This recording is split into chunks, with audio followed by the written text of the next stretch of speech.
Well, hello and welcome to the OTR show. I'm Mr. H. I'll be your host for this evening. Tonight, we've got episode 1 of the new adventures of Johnny Diamond. So this is our brand new old-time radio show. It's an entirely original production made by your friends at Hearth Home Nostalgia. Well, now, without any further ado, let's get on with our program. So it's time to sit back and relax and enjoy episode 1 of the new adventures of Johnny Diamond. And as always, thanks for tuning in.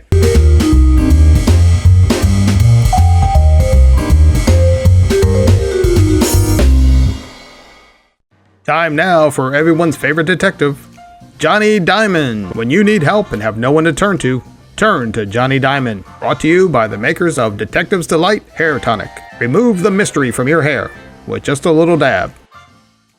It was a cool summer morning. I was just returning to my third floor office after having breakfast at the automat. Johnny Diamond, private detective. The paint was starting to chip off the glass on my door. Next case I get, I'll have to have it touched up. I had just brewed another cup of coffee, was sitting down to finish the paper when someone entered. It was a woman. What she looked like, I couldn't tell. Her hat had a small dark veil that covered part of her face. Mr. Diamond? That's me. And you are? I'm Mrs. Bedlow. Mrs. Henry Bedlow. Well, what can I do for you, Mrs. Bedlow? My husband is missing, and I need your help. Have you spoken with the police? No, I haven't. Why not? Well, Mr. Diamond, my husband is a quiet, unassuming man. He's never done anything wrong. But lately, he's been so secretive. Mysterious calls, going out late at night. He just hasn't been himself. He's a good guy, but you're afraid he might have done something wrong. So you're coming to me, just in case he's involved in something you might not want the police to know. Well, yes. You understand that if I find evidence of illegal activity, I'll need to report it. Oh, yes, of course. I just want to make sure before we involve them. He was such a trusting man. I'd hate to find out he was mixed up in something sordid. Was? Oh, is, I don't know. I'm just so confused. Now calm down, Mrs. Bedlow. He's been missing since yesterday, and I don't know what to think. I'm sure there's a reasonable explanation for everything. Oh, one moment, please. Johnny Diamond. Diamond, if you know what's good for you, you'll leave this case alone. Let the missing man stay missing. Hey, who is this? Hello? Hello? Mrs. Bedlow, did you tell anyone that you were coming to visit me? No, I didn't. Why? Well, don't worry about that now, Mrs. Bedlow. I'll take your case. Oh, thank you, Mr. Diamond. I wasn't sure I wanted to, but suddenly I feel very interested. Say, do you have a photo of Henry? Here is a photo that was taken a few weeks ago.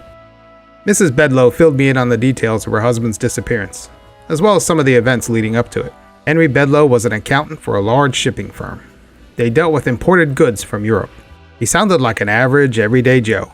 That is, until a couple of months ago, his wife described suspicious behavior and odd phone calls every 2 or 3 evenings, after which he would disappear for an hour or so. I didn't really think it was worth looking into until the phone call. There's something about being told not to do something that makes me want to do it sometimes, especially when I don't like the sound of the voice telling me what not to do. With no solid clues as to Henry Bedlow's whereabouts, I decided to head for his office. Maybe someone there could offer some insight into Mr. Bedlow's sudden change of behavior. It was a sunny day, so I figured I'd walk the few blocks to the train station. I had stepped out of my office and headed down the street. Just then, my path was blocked by a big burly character that moved out of the shadows. Where you headed, Diamond? Just walking my dog. Funny, I don't see no dog. Maybe you should look in the mirror. Oh, wise guy, huh? Looks like you don't know when to mind your own business. How about we take a little ride together? Get in.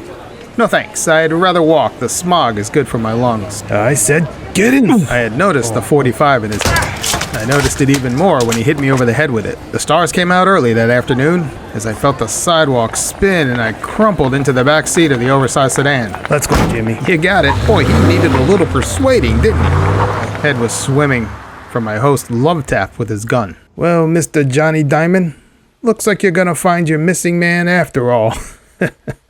We finally came to a stop, and I could tell from the sound around us that we were in the warehouse district near the docks. Come on, Shamus, you're about to solve your case. Started to gain my senses a bit. Where they were taking me, I know I didn't want to go. I pretended to still be unconscious until we reached the side door.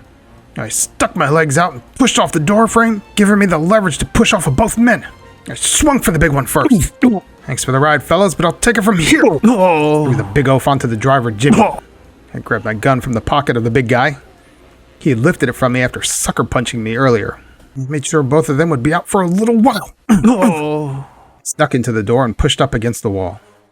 I made my way around the room quietly, not sure if anyone else was in the building. Soon I had reached the back offices and came to an open door. Then I saw it. Sprawled on the floor was a man. I had found my missing man, all right, but I wouldn't be returning him to his bride in the condition she had hoped for. So let me get this straight. The wife of this man comes to you this morning and says her husband is missing.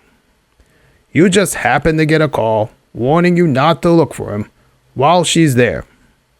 And then the same guy who tells you not to look for him kidnaps you and brings you right to this body. Yes, I've already told you that's exactly what happened. Look, Lieutenant, if you don't believe me, why don't you talk to the wife? She can at least verify the first part of how this went down. Diamond, it's not that I don't believe you as much as the whole thing sounds fishy. Of course it does. It doesn't make any sense unless they were planning to set me up or finish me off too. Where are those two goons anyway? They're downtown being questioned, even as we speak. Well, I'll doubt if they'll talk, but at least they'll be out of the way. Mind if I tag along while you notify the wife? I figure that's where you'd be heading next. Sure, Diamond. Come on. I'm parked over here. Get in. A short time later, we were at a modest apartment building in the working class part of town. The small two-bedroom was decorated nicely, and a slim woman who appeared to be in her mid-30s answered the door. Her demeanor told me that she wasn't accustomed to police visits to her home in the middle of the afternoon. Mrs. Bedlow, I'm Lieutenant Leverton, and I know you've already met Johnny Diamond. Mr. Diamond? No, I'm sorry, we've never met. What? Wait, you mean you aren't Mrs. Bedlow? I'm Miss Henry Bedlow. Phyllis is my name. Now, Lieutenant, please, what is this all about? You're frightening me. Mrs. Bedlow, I'm afraid we have some bad news. Your husband was found deceased this morning. What? How? That's impossible. Are you sure it's him? I don't understand. Well, Mr. Diamond has his picture here. Let me see that. It was given to him by a woman claiming to be his wife. Oh. Mrs. Bedlow, what is it? That's not my husband. Henry is much thinner than this man and looks nothing like him. In fact, I've never seen this man in this picture before. Detectives, I'm sorry for whoever this is, but that is not my husband. I looked at her for a moment. The woman who had visited me earlier had a hat that veiled her face. Her voice, her movements told me that this was not the same woman. Lieutenant, this isn't the woman who visited me this morning. Mrs. Bedlow, I'm sorry for the scare. The officer here will have some follow-up questions for you. Thank you, and have a good day. We walked out into the hall, Leverton glaring at me with a hard look. Look, Diamond. Now wait a minute, Lieutenant. I'm in the dark here as much as you are. This case is starting to have more twists and turns than a ride at Coney Island. I tell you, a woman claiming to be the wife of Henry Bedlow came to my office this morning.